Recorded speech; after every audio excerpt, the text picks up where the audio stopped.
فضیلت الشیخ میری مراد محترم جناب حضرت مولانا قاری فاروق تبسم صاحب حافظہ اللہ صدر اہل حدیث یوتھ فورس تحصیل قصور وہ مائک پر تشریف لائیں اور اپنے خیالات کا اظہار فرمائیں۔ ورحمۃ اللہ وبرکاتہ۔ الحمد للہ رب العالمین والصلاة والسلام على نبیہ ورسولہ الکریم بعثہ اللہ رحمة للعالمین وخاتم النبیین اما بعد فاعوذ باللہ من الشیطان الرجیم من ہمزہ ونفخہ ونفثہ بسم اللہ الرحمن الرحیم ولا يفلح الساحر حيث أتى۔ حضرات ذی وقار سامعین اعظام، معزز مکرم واجب الاحترام خطباء کرام، علماء اعظام، انشاءاللہ العزیز عظمت قرآن کے حوالہ سے صرف ایک عظمت قرآن کے پہلو پر چند منٹ آپ سے ہم کلام ہو کر اجازت چاہوں گا۔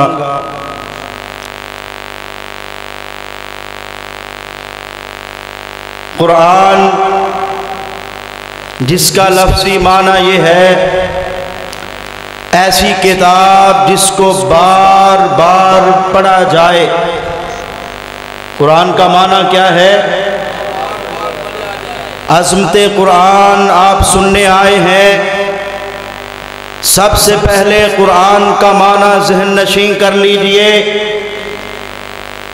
قرآن وہ کتاب ہے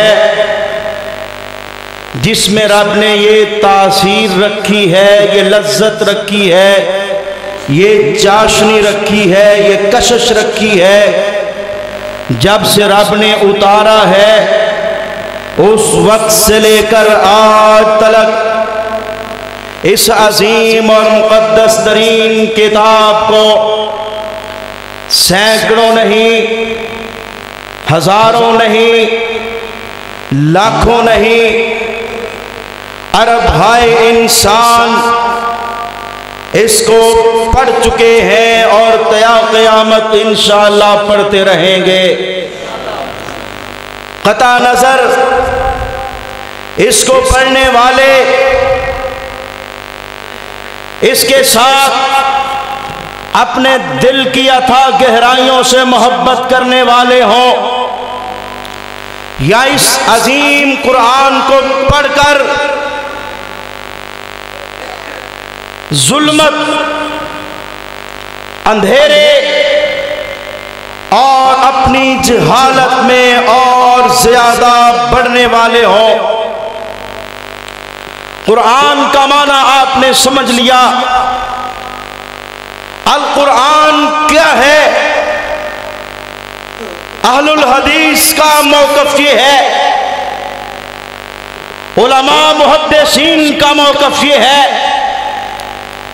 القرآن کلام اللہ عز و جل، قرآن ہمارے پیارے رب العالمین کی کلام کا نام ہے۔ کیا ہے یہ؟ اللہ کی صفت ہے۔ اور اسی پاداش میں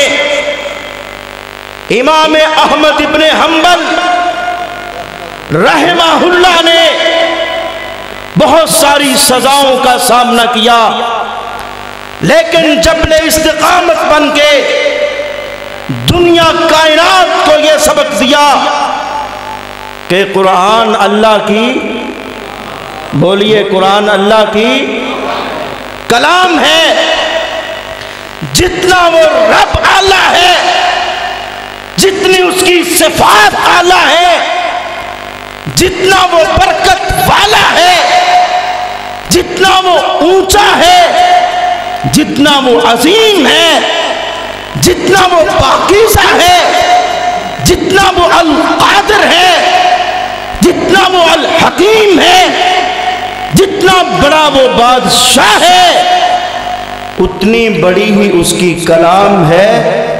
اور اس کلام کا ایک پہلو یہ ہے، ہر دور میں اس قرآن کے ذریعے باطل عقائد کو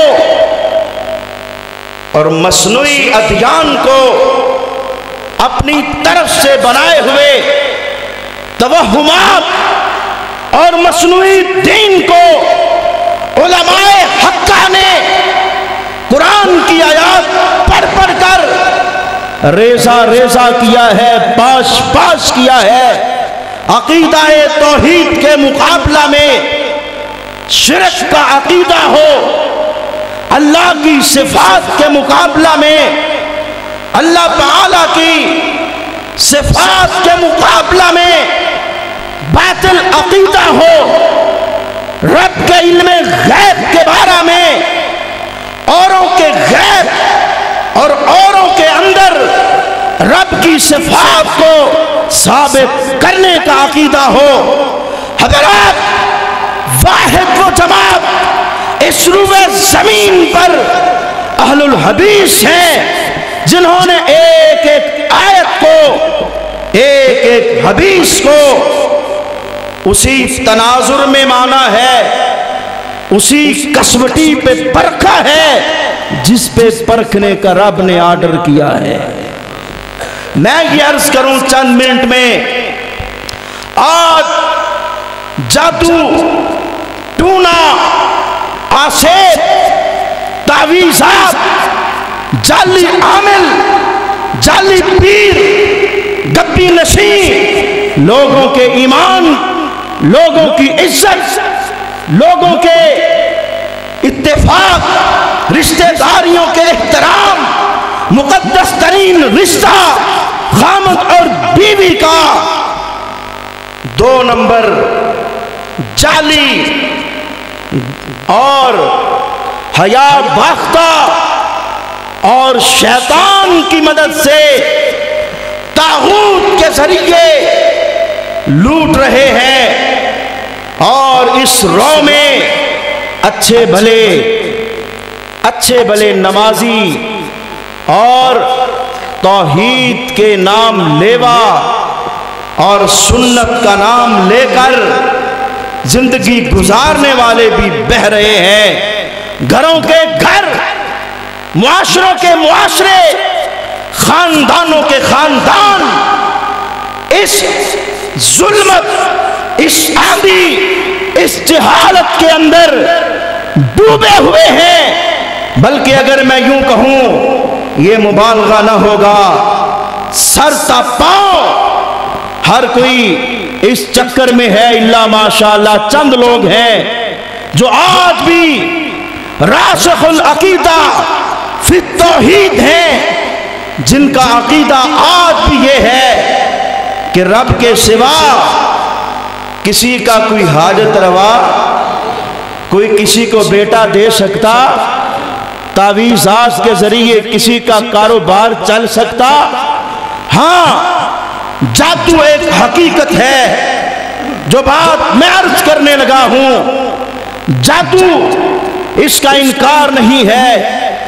آپ اگر تفاسیر کو پڑھیں اور احادیث کی شروحات کو پڑھیں، اللہ ہمیں یہ پڑھنے کی توفیق عطا فرما دے، آپ کو پتہ چلے گا دنیا میں 2 قسم کے لوگ ہیں۔ ایک وہ دانشور ہیں، وہ سکالر ہیں، وہ دانا ہیں، وہ علماء حقہ کی جماعت ہے، جن کا عقیدہ، جن کی فکر، جن کی نظر، جن کی تبلیغ، جن کی تعلیم یہ ہے کہ جادو برحق ہے، یہ ہو جاتا ہے۔ لیکن ہوتا اس کا اثر اللہ کے حکم سے ہے. کس کے حکم سے؟ اور یاد رکھو جو آدمی جس بات پہ توکل کرتا ہے رب اس کو اسی طرف موڑ دیتا ہے. اگر کسی کا توکل اس بات پر ہے کہ کسی عامل، پیر، جن، موکل سے مجھے بیٹا بیٹی اور میرے کاروبار میں اضافہ منافع ہوگا، رب اس کو اسی کی طرف دھکیل دیتا ہے. اگر کسی کا نظریہ یہ ہے فلاں قبر کے پاس جانے سے، اس کا طواف کرنے سے، اس پر چادر ڈالنے سے، وہاں پہ دیا جلانے سے، وہاں پہ نذرانہ پیش کرنے سے، پیر کے پاؤں دبانے سے، پیر کو سجدہ کرنے سے، قبر پہ لیٹنے سے، قبر کی مٹی چاٹنے سے، قبر کے اوپر سجدہ کرنے سے، اگر اس کا عقیدہ یہ ہے میرے نفع نقصان کا یہ راستہ ہے، رب کہتا ہے جدھر کوئی پھرتا ہے نوَلِّهِ مَا تَوَلَّى، رب کا وعدہ یہ ہے جدھر کوئی جاتا ہے ہم اس کی مہاریں ڈھیلی کر دیتے ہیں. اور رب کہتا ہے، اللہ کا فرمان یہ ہے، لوگوں سن لو، قرآن ایسی کتاب ہے جس گھر میں پڑھی جائے، جہاں پہ اس کا ورد کیا جائے. کچھ مخصوص آیات ہیں، کچھ مخصوص صورتیں ہیں جن کو پڑھنے سے، جن کا وظیفہ کرنے سے جادو، ٹونا، آسیب، تعویذات اثر نہیں کرتے ہیں. جادو کا اثر عارضی ہوتا ہے. کیا ہوتا ہے؟ عارضی ہوتا ہے. بات سمجھ لیں، جادو برحق ہے، ہو جاتا ہے. اس لیے کہ حضرت موسیٰ علیہ السلام کا لمبا قصہ ہے. حضرات غور کیجئے، رب تعالیٰ فرماتے ہیں مقابلہ ہوا سیدنا موسیٰ کلیم اللہ کا اس وقت کے بڑے بڑے جادوگروں سے جو کلغی والے تھے، جن کے جادو کی ہر طرف دھوم تھی. اللہ فرماتے ہیں سحرو آیون الناس، انہوں نے لوگوں کی آنکھوں پر جادو کر دیا. اللہ تعالیٰ نے موسیٰ کلیم سے کہا القی عصاک، اپنی لاٹھی کو پھینکیے. پھینکا گیا، بہت بڑا اژدہا بن گیا. جو بات میں سمجھانے چلا ہوں عقیدے کی بات ہے. آج کی عظمت قرآن کانفرنس سے یہ ایک سبق لے جائیے، انشاءاللہ آپ کو بھی فائدہ ہوگا، آپ کے گھر والوں کو بھی فائدہ ہوگا، ہمارے معاشرے کو فائدہ ہوگا.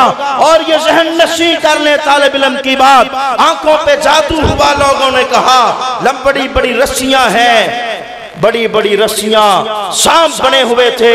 موسیٰ علیہ السلام کے لاٹھی جی بہت بڑا اژدہا بنا. اللہ کے حکم سے سب رسیوں کو کھا گیا ایک ہی لقمے میں. اور وہ جو جادوگر تھے پکار اٹھے، ہم موسیٰ و ہارون کے رب پر ایمان لے آئے.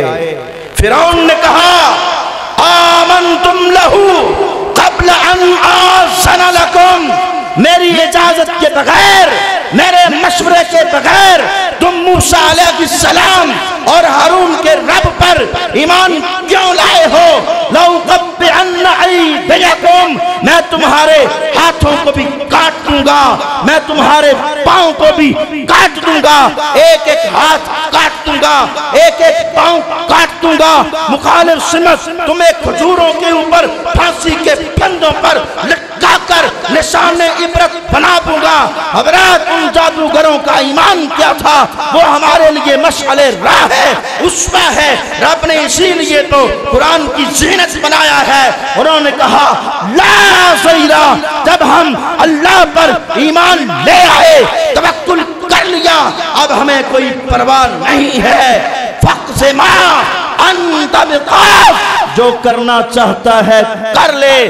ہم نے جادو کیا تھا، لیکن جو وہ اٹھاسا اور لاٹھی پھینکی گئی ہے وہ جادو، وہ معجزہ ہے. اللہ نے موسیٰ علیہ السلام کو معجزہ دیا. حضرات جادو سے بچاؤ کے لیے سب سے پہلے شام ہوتی ہے، حدیث ہے صحیح مسلم کی، شیطان پھرتے ہیں، اس کے چیلے اور چانٹے پھرتے ہیں گلیوں میں، بازاروں میں۔ پیغمبر کا حکم یہ ہے دروازوں کو بند کر دو، اندھیرا چھاتے ہی دروازے بند کر دو، برتنوں کو ڈھانپ کے رکھو، بسم اللہ پڑھ کے کھاؤ، اللہ کا نام لے کر ادعیائے مسنونہ، آیت الکرسی، آخری تینوں سورتیں، آخری تینوں، قل هو اللہ احد، قل اعوذ برب الفلق، قل اعوذ برب الناس، یہ اللہ نے خصوصاً معوذتین دو آخری صورتیں اتاری ہی جادو اور جنات سے بچاؤ کے لیے ہیں، جو آدمی ہر نماز کے بعد ایک ایک دفعہ،